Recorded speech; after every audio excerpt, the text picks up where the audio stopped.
નહીં પરંતુ દક્ષિણમાં નવસારીમાં પણ વહેલી સવારથી ધોધમાર વરસાદ વરસ્યો છે। નવસારી શહેર અને જિલ્લામાં સાર્વત્રિક વરસાદ છે। જિલ્લાના 19 રસ્તાઓ ઓવરટોપિંગના કારણે બંધ કરાયા છે। જલાલપુર, ગણદેવી, ચીખલી, ખેરગામની શાળા કોલેજોમાં રજા જાહેર કરાઈ છે। તાલુકા અને જિલ્લા પંચાયતના ગરનાળાઓમાં ફરી એકવાર પાણી ફરી વળ્યા છે। સવારથી જ વરસી રહેલા વરસાદને કારણે જિલ્લા તંત્ર એલર્ટ થયું છે।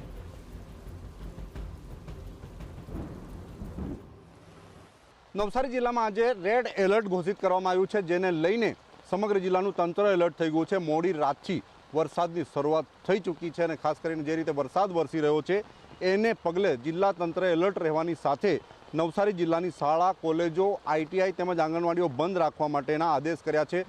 જિલ્લાની પૂર્ણા, અંબિકા, કાવેરી અને ખરેરા નદીઓની જળ સપાટીમાં પણ ધીમે ધીમે વધારો થઈ રહ્યો છે, જેને લઈને તંત્ર દ્વારા નજીકના વિસ્તારમાં રહેતા અધિકારીઓને પોતાના સ્થળે એટલે કે કામના સ્થળે હાજર રહેવા માટેના આદેશ કરવામાં આવ્યા છે।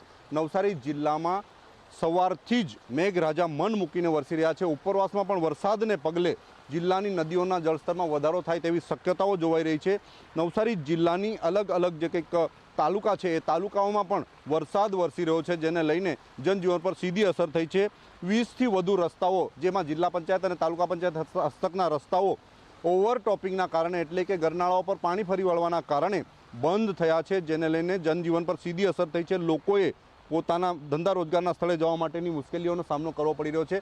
નવસારી જિલ્લામાં હાલ વરસાદ ધોધમાર રીતે વરસી રહ્યા છે, જેને લઈને તંત્ર એલર્ટ છે। નવસારી જિલ્લામાં SDRFની એક ટીમ પણ તૈનાત રાખવામાં આવી છે, જે કોઈ પણ અનિચ્છનીય ઘટના ઘટે, ઇમરજન્સી જે કંઈક સેવાની જરૂર પડે ત્યારે પહોંચી વળે પ્રકારની વ્યવસ્થા પણ તંત્ર દ્વારા કરવામાં આવી છે। ઇંગ્રેશ ગામિત, TV9 નવસારી।